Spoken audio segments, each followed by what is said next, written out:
So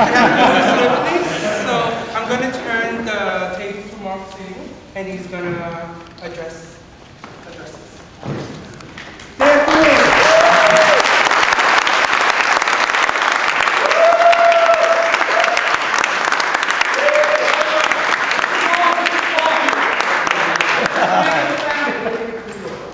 This is today's moment.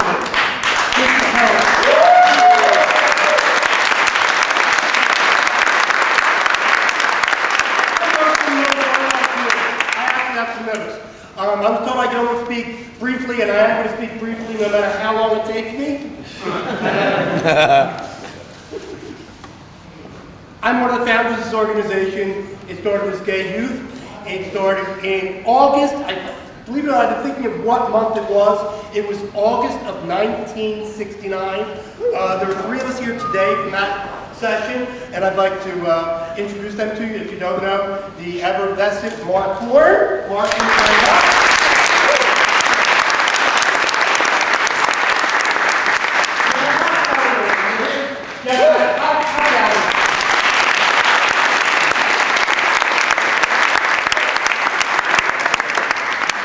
this organization started out of Gay Liberation Front.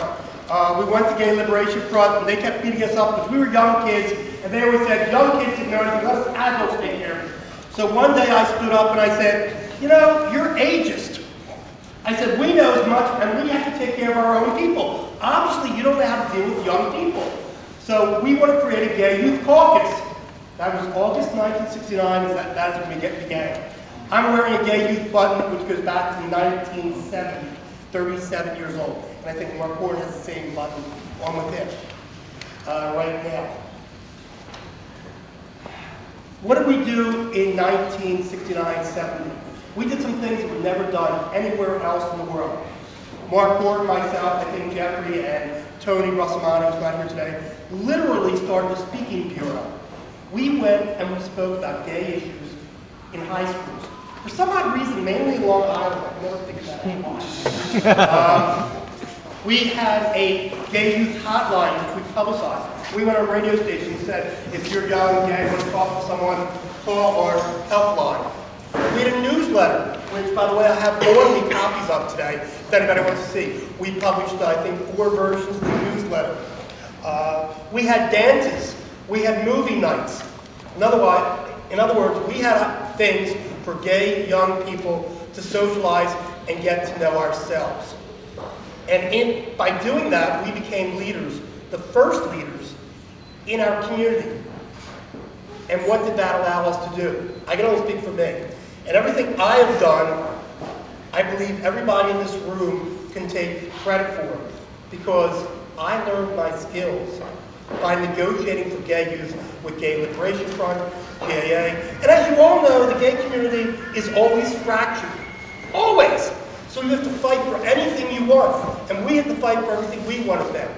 I went on and created a campaign to fight networks over their news censorship on NBC, ABC, and CBS. Got all 3 networks to sign agreements not to censor news or their entertainment divisions long before Will and Grace, long before In Living with Color, when there were 0 gay characters on TV. I went on to create the nation's first Governor's Council for Sexual Minorities. First time any government anywhere in the world went and looked into the problems of gay people. I learned that skill from fighting for this organization in this city right here in New York. This organization taught me those skills. I then went on to raise money for AIDS and various other things which I can go on and on. I even had a date with Bill Clinton. That was asked me privately later, and I'll be glad to tell any of you. The point being is, today is probably, the last 3 weeks I've given 3 speeches, this is the 3rd. First one was 2 weeks ago. I spoke at a robing ceremony of a judge. The man's name was Dan Anders. He is the first openly gay appointed judge of the state of Pennsylvania. And every judge in the state of Pennsylvania in the Supreme Court showed up because they knew that was history. Last week, I spoke at a ceremony for a book launching party for the first gay tourism campaign. For those of you who don't know, Philadelphia has a campaign to bring gay tourists to Philadelphia, and the campaign's logo is get your history straight and your nightlife gay. And the city of Philadelphia spent $3 million in that campaign. All of that could not have been done without learning the skills I learned here, the leadership skills. When I came to New York on May 10th, I was just telling someone, 1969 from New York City, from Philadelphia. The reason I came to New York was it was the only place I knew there were gay people.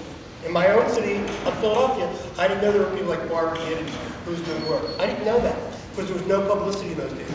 So I came to New York. I walked in the Mattachine Society, walked out the same day with a guy by the name of Marty Robbins. We created the action committee. But until this organization was founded, I didn't know who I was. I didn't know what I was. And the interesting part was, because I came on May 10th, I missed my prom, and I missed my graduation in Philadelphia. So to all of you I say, today, 37 years later, today is my graduation. Thank you.